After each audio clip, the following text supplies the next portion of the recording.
and welcome to round 4. We're jumping in with the commentary midway through, but this is the February challenge at Psycho Turtle Pokemon VGC event here. Welcome, I'm Woody Gilbertson. I'm Nate Curl. And today we are, like I said, most of the way through. We've 5 rounds of play. We're in the 4th round of Swiss before we get into Top Cut. Yeah. But right now we have a match setting up between Hayley Aldworth and Joshua Winfield. We're seeing the teams on the screen here now. Josh has the Galarian Zapdos, Fluttermane, Raging Bolt, Chien-Pao, Entei, and Ogerpon Wellspring. Hayley is running, would you believe it, Dozo, Tatsu, Iron Hands, Fluttermane, Glimmora, and Dragonite. Ooh, love that. Okay. Very nice. So, they're both at 2-1 right now, both vying for a spot at 3-1 would definitely help them get into that top cut, most likely. A very important match for both of these players. Yeah. Both very good players with very strong teams here. I'm seeing a lot of things to like on both teams. I don't personally like Dondozo, but it obviously does well. I played Hayley round 1 and lost. Yeah, I mean, you're right. We should immediately address it, right? Like, whenever you see a Dozo, you gotta say, what can I do to this, right? Yeah. Josh has good tools to deal with it, better tools than I had. Entei was very valuable for me still, despite being weak to it naturally. I had Terra Grass, so I was able to resist the water-type moves and focus on getting it burned. But Terra Fairy will still help here. Also gives it immunity to Quarter Up. Yeah. Alright, so on leads here, Hayley leads Iron Hands and Glimmora, not showing any of the fishies up front. Whereas Josh is going to lead with that Galarian Zapdos and Fluttermane, getting the speed booster, so definitely the fastest thing on the field now. And with the Scarf Zapdos as well. I mean, that's a tremendous amount of speed right off the gate. And Hayley seems to know that was a possibility, right? Saying, okay, I don't need to worry about the speed right now. I'm just going to play Control. Looks like here she's got Fake Out Live. She's got Spiky Shield, Mortal Spin, lots of ways to disrupt.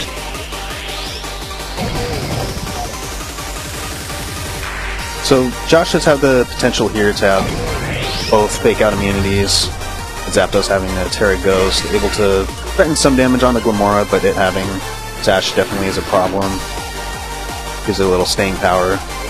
Yeah. Also punishing the physical moves with Toxic Spikes early on, which we will probably see being very impactful later in this game.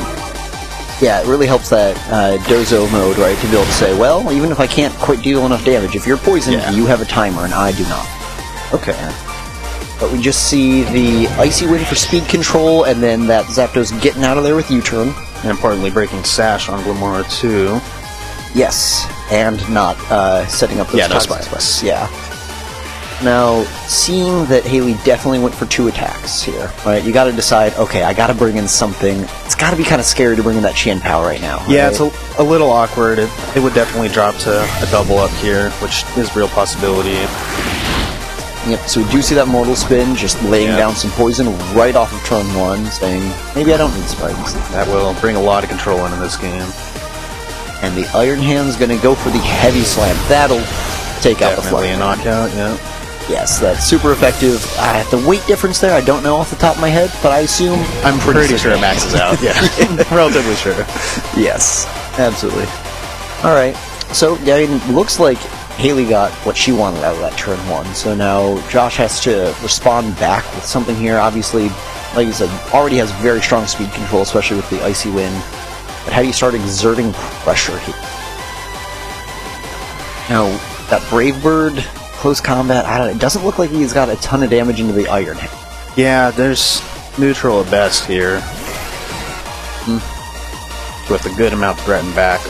Hayley's not running any electric coverage on Iron Hand, so Zapdos in a decent spot defensively there. Glimmora's not running rock coverage either, but it's still vulnerable to Sludge Bomb and also getting poisoned here.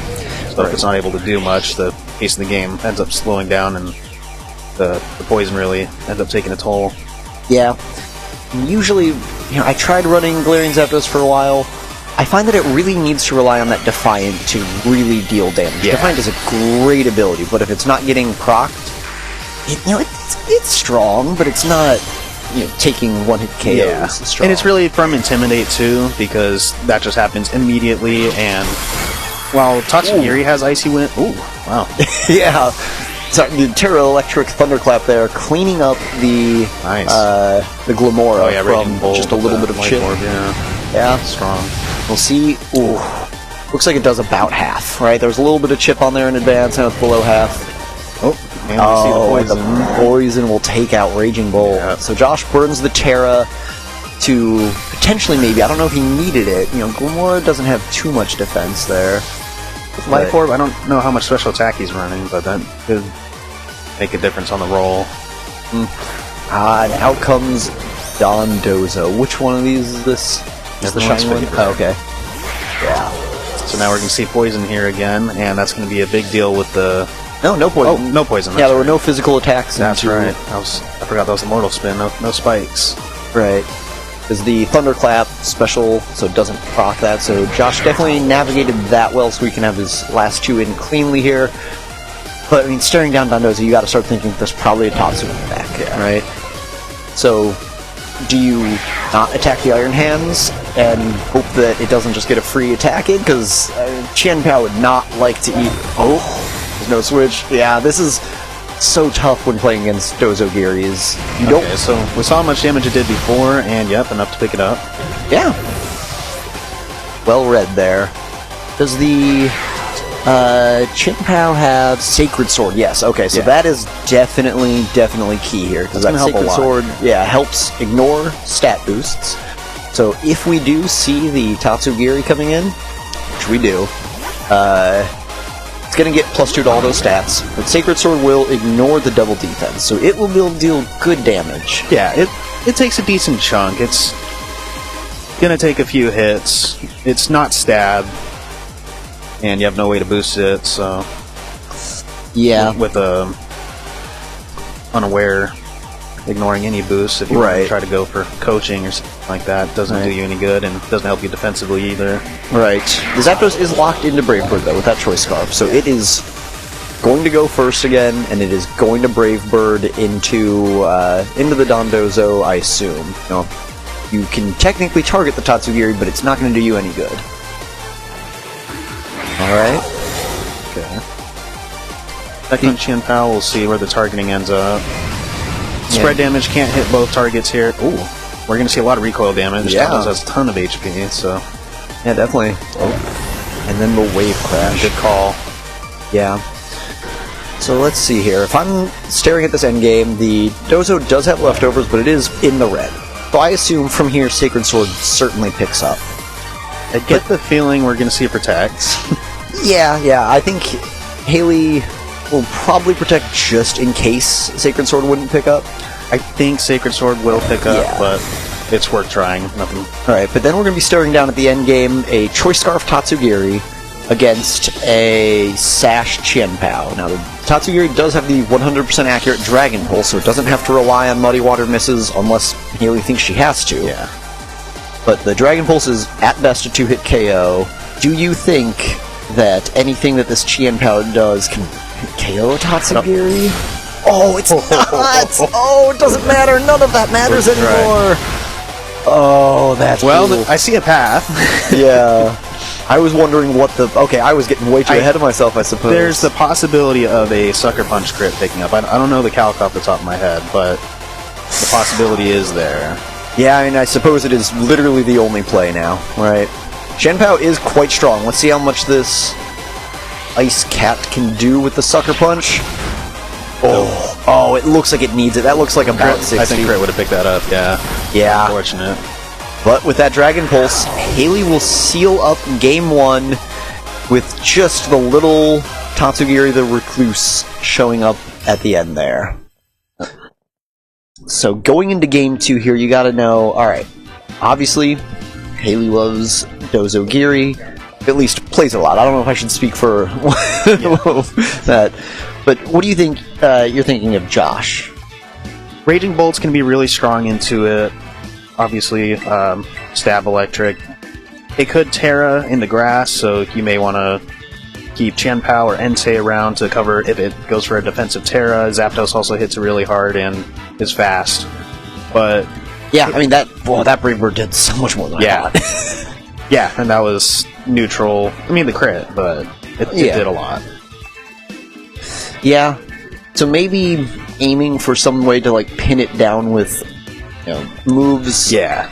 I'm wondering what Josh is thinking about Ogerpon Wellspring, because the Ogerpon Wellspring being able to eat up both earthquakes and wave crashes is very and then good. it's just order up is the only way to deal with it, and they'd have to all go onto that one slot. You also have the option to Flutter Mane with Thunder Wave. That could be interesting. Taunt to stop it from Protect stalling and recovering. Yeah, the Flutter Mane, it does look like one of these newer, like kind of more supportive ones. Newer, at this point, I feel like it's a couple months old since people started running this Icy Wind, Thunder Wave. I'd imagine it's got a good bit of physical bulk, but I don't know if it's enough to survive a wave crash. I highly doubt that. I don't even know that it would before the Tatsugiri. Yeah, and it's a frail mon, but people have been putting a lot of defenses into that thing lately. Yeah, I never understood that at first until I started playing into it and realizing things that used to KO it now don't, and it can return the KO even with the reduced special attack investment a lot of the time, so... Right. Well, what do you think for Hayley here? It looked like that was a great lead for Hayley. It looked like Hayley has a lot of strong leads that really set up for the Dozogiri endgame. Mm-hmm. Yeah, the Iron Hands really looks very good, but leaves it behind this time, instead choosing to lead Dragonite and Dozo against the classic Prio spam partners here of Chanpao and Entei. You know a bit about these two. Yeah, so I run the Chanpao Entei. I like to call it Chantei. It's not my thing, but that's a solid core. No band on the Entei. I've been seeing more teams pop up without Choice Band Entei. Assault Vest has been around a bit. I picked up a team from Birmingham, and I am running Citrus Berry Entei to let it fill more of a supportive role with just focusing on clicking Sacred Fire, getting burns, picking up KOs with extreme speed. Yeah. I think that is a huge, at least the first half of that for Josh here is, so there's nothing that Hayley wants to eat a burn on right. Yeah. Even though it would be resisted damage for both of these two, Dragon and Water, a burn would be pretty brutal. So I think that's what Josh is going to need to go for here either way. Okay, so we see its Terra coming out probably into Dragonite. Yeah, so that's going to be a hard-hitting extreme speed, I'm assuming. Yes, the Terra Normal. We don't see any other funky moves. I know sometimes people run extra scary moves on Dragonite, like Giga Impact. Yeah, that did well at, what was that, Pittsburgh, I think? Sacred Fire into the Protect. But no extreme speed either, interesting, right? Yeah, we would have seen that. Ooh, okay, super effective damage into Entei, so that'll be a definite 2-hit KO there. If it connects, also have the chance to flinch, too, on Raging Bolt. Yeah, and I suppose that the Terra was primarily defensive, right? I guess not necessarily just to click extreme speed, but it also gave it the out against Chanpao. Yeah. But it is Choice Band locked, so it is going to be clicking Rock Slide now. You know that. Yeah. And you know that your Entei's faster. And it lost its resistance to fire, so the Dragonite does look like a tasty target for Sacred Fire right now. Yeah. But you gotta be worried about Tatsu. Yeah, Dondozo's vulnerable now, unless Hayley wants to go for a double protect, but... Oh, okay, swap out. Let's see what Hayley is bringing in here in the face of this. Okay, Iron Hands doesn't want to take that either. Yeah, a lot of physical threats over here that would prefer the 50% roll not to burn. Sacred Fire connects, hold for burn. There we go. Nice. Right away on the Iron Hand, so that is much, much less damage coming out from it, and the Rock Slide is going to go into a Protect. Great. Yep. And let's see it. Connects. That should take out the Entei. Yeah. Yes. There we go. Ooh. Okay, so a little bit of luck going each player's way, right? Yeah.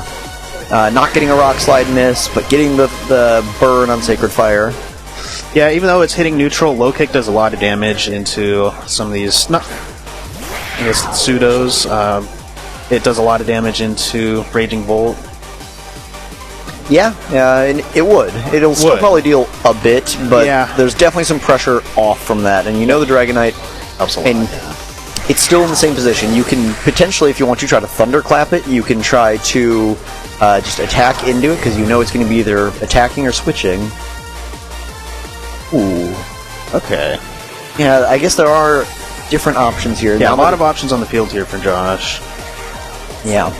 I guess, do you think it's just fine to ignore the Iron Hands here? It's burned, so it's not going to deal too much, but I mean, Chen Pao doesn't need too much to be taking the sash. Every bit of chip is going to matter here, because Josh doesn't have anything immune to Earthquake, so say we see Dondozo and Tatsugiri in the end game, and sash is broken on Chen Pao, and nothing else can take an Earthquake, then there's nothing to stop it from cleaning up the game, even if it's just those two, but we still have everything alive at this point. Yeah.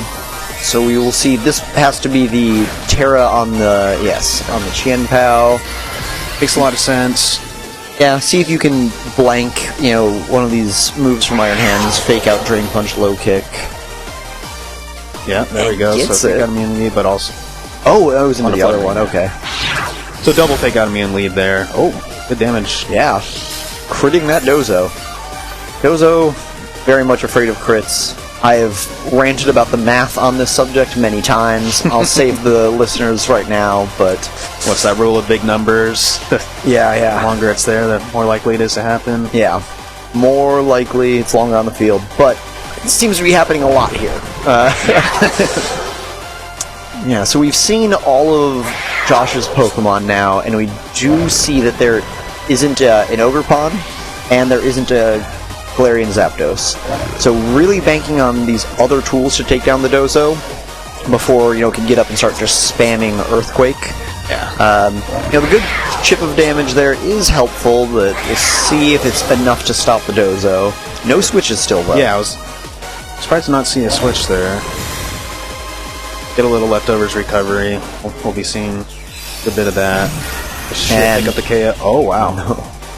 Is that running Assault Vest? Yes, it is. Okay. Yeah, so I'm assuming this is a bulkier set with less offensive investment, and specifically into something as bulky as Iron Hands with an Assault Vest that you do feel that lack of damage. Yeah. But burn picks that up. That's nice. So that burn was huge. Yeah, absolutely. I suppose, did it end up negating any damage? No. Because we saw Fake Out and we saw Heavy Slam to protect, but the chip. Yeah, a couple definitely chips and Moonblast picking that KO up definitely helped out there. Alright. Gobble up the Tatsugiri there, and now the Dondozo getting its boosts once again. We have a Raid Boss on the field, and so Josh has a couple of options here. He can go for a little speed control to Dondozo, try to make Raging Bolt outspeed it when it comes back in. Maybe. I mean, you do know that the Terra already got used on Dragonite, so there's no fear of a Terra Grass popping up all of a sudden. So yeah, you do have some choices here. He does have Thunderclap too, so a little less base power, but when I need to go for speed control, so he is free to try Thunder Wave, try Taunt, stop the attacks for recovery, or just rip Moonblast and go for little damage. See how much it can do. I think the saving the Chen Pao here, switching it out for Raging Bolt, saving that because you know that there's still two more Mons in the back. There we go. So a little speed control also with that paralysis. And we'll see. We play the games. Ooh, alright. It's gonna hurt. Yeah, that'll definitely deal some good damage into Raging Bolt. Ooh, takes it out. Wow, Fluttermane took that well. But yeah, of course, Raging Bolt, super effective damage there. Yeah, and maybe that, maybe both players, I guess Josh would know this himself, but Hayley learning, this Fluttermane didn't deal that much damage to the Iron Hands, took very little damage. Maybe this is a very, very supportive, bulky Fluttermane, potentially. Alright. So we do have a double-edged sort of ruin here, where Fluttermane won't be able to take physical attacks as well anymore. Yes. And we do see the Earthquake come out, and now with this Earthquake now. Yeah, say with the decreased defense. Yep. Yeah. Oof. And that is looking like that's most likely going to end the game here. That yes, there is still a chance that, I mean, we saw how much Sacred Sword did last game. You would need a crit if you're Josh. Well, but paralysis could be a big thing here too. Let's see it. And even after that, you have a Scarf, Tatsugiri, and this is an uphill battle. Yeah. So the fact that the sash is broken and you don't have two Mons on the field, so you can't take out the Dozo and then hit the Tatsugiri afterwards, it's looking like Hayley is probably going to be... A lot needs to go right. Yeah. Very, very unlikely. I think Hayley needs to start attacking into her own mons for enough to go right here, yeah. But overall... But, yeah, that's it. Yep, we'll see how they choose to play out this probable last turn here. Tatsugiri doesn't have to click into an inaccurate move, so that seals it up there. Yes. If she was running only Muddy Water, Draco, Icy Wind, and a status move or something else that couldn't miss, there's a chance here. But But she knows. She knows that sometimes you just need a guaranteed hit, like right there. And that is a clean 2-0 victory for Hayley. Very well done, Hayley. Going up to 3-1. Josh at 2-2 now, still with a chance. Need to finish 3-2 to make top cut. But otherwise, we'll see how things shake out in the last round of Swiss when we return. Stay tuned. Oh, we're still on. Hello. Hello, audience at home. Thanks for watching us over... Let's. We can talk about it.